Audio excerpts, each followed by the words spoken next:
Assalamu alaikum. Welcome again in the online classes of 10th class mathematics. अब हम exercise 4.2 का question number 1 का third part लेंगे।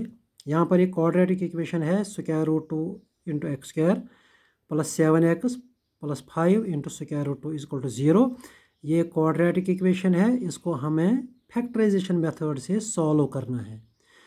तो फैक्टराइजेशन मेथड में हमने पहले ही बताया कि पहला स्टेप क्या है। पहला स्टेप है कि आप ये a जो है और यहाँ पर c जो है, इनका आप प्रोडक्ट निकालिए रफली, या यहाँ पर भी अगर आप लिखोगे product of a and c, वो क्या बन जाएगा √2 इंटू 5 इंटू √2, वो बन जाएगा √2 इंटू √2 होता है 2 इंटू 5 होता है 10। तो यहाँ पर a और c का प्रोडक्ट बनता है 10। अब आपको क्या करना है, इस 10 के पहले क्वेश्चन की तरह आपको इसके फैक्टर देखने हैं। फैक्टर्स ऑफ 10 और 10 को हम कैसे लिख सकते हैं, 1 इंटू 10 लिख सकते हैं, जो पहला क्वेश्चन था पहला पार्ट उसी लगभग ये वही है, और 2 इंटू 5 लिख सकते हैं। यही दो तरीके हैं। अब आप इनमें वो दो नंबर सिलेक्ट कीजिए जिनका सम या डिफरेंस ये बीच वाली टर्म है। तो वो तो ये है 2 और 5, 10 और 1 तो नहीं है। 10 और 1 का सम होता है 11, या 10 और 1 की डिफरेंस होता है 9, वो बीच में तो नहीं है। यहाँ पर आप 2 और 5, यही 2 और 5 आपको बीच में क्या करना है, इस 7 के दो हिस्से करने हैं, 2 प्लस 5 यहाँ से, ये आपको यहाँ से उठाना है। पहले आपको फिर से मैं रिपीट करूँगा, आपको एक्सट्रीम दो नंबर यानी a और c का प्रोडक्ट देखना है, वो 10 है। 10 के फैक्टर्स देखने हैं, उन फैक्टर्स में से वो दो फैक्टर आपको सिलेक्ट करने हैं जिनका सम या डिफरेंस ये बीच वाली टर्म होगी। तो बीच वाली टर्म को आपको यही दो हिस्से करने हैं। सो therefore we will say √2 x square plus 7x plus 5 √2 is equal to 0। फिर से मैं लिखूँगा डैट इम्प्लाइज।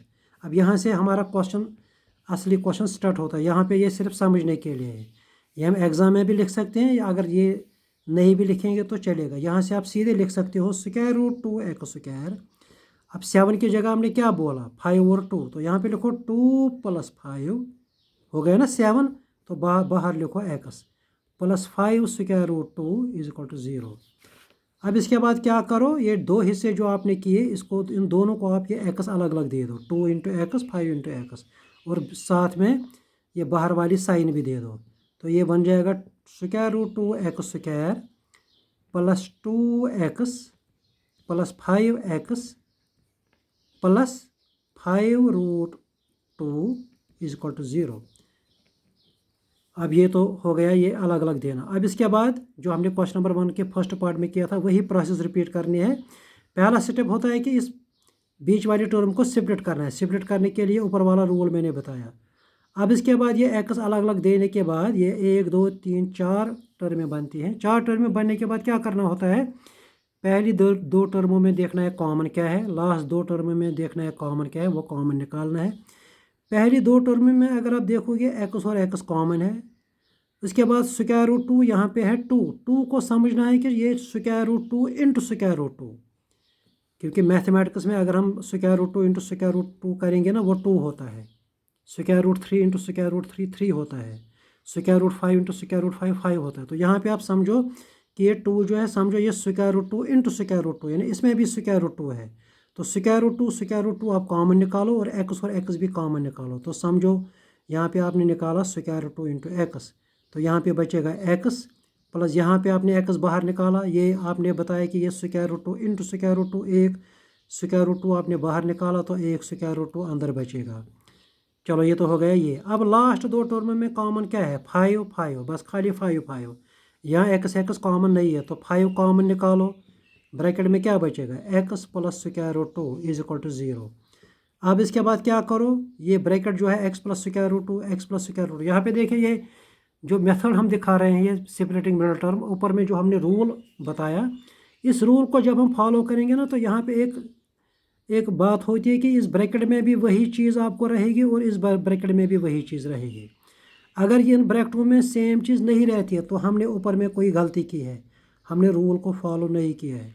तो यहाँ पे जब ये सेम चीज़ बनती है x plus square root two, x plus square root two, इसको आप कॉमन निकालो। आप ऐसे कॉमन मतलब दो में से आप एक ही लिखो बाहर। अब अंदर ब्रैकेट के अंदर आप एक ये वाली टर्म आप लिखो जो आपने यहाँ कॉमन निकाली थी, प्लस ये वाला लिखो 5, बस इज इक्वल टू लिखो 0। अब इसके बाद क्या करो, इस एक ब्रैकेट चूँकि इनका प्रोडक्ट 0 है तो we will write x plus square root two is equal to 0, और उसके बाद ये दूसरा ब्रैकेट लिखो square root two x plus 5 is equal to 0। इसके बाद लिखो यहाँ से स्क्वायर रूट टू को अगर आप उस साइड लोगे तो we will get x is equal to minus square root two. यहाँ पे आप क्या करो, यहाँ पे है ना square root two x plus 5, पहले 5 को उस साइड लीजिए तो यहाँ पे बन जाएगा square root two x is equal to minus 5। अब चूँकि यहाँ एक्स के साथ स्क्वायर रूट टू है, स्क्वायर रूट टू को भी इस साइड लीजिए, ये डिवाइड होगा तो x will be equal to minus 5 divided by square root two. इसको थोड़ा सा रैशनलाइज कीजिए क्योंकि स्क्वायर रूट डिवाइड में स्क्वायर रूट को हम आमतौर पर नहीं लिखते हैं। इसको आप रैशनलाइज ऐसे कीजिए, इसी स्क्वायर रूट टू से न्यूमरेटर को भी मल्टीप्लाई कीजिए, डिनोमिनेटर को भी, तो ये बन जाएगा minus 5 into square root two, minus 5 square root two divided by square root two into square root two, जो हमने अभी ऊपर में बताया वो होता है 2।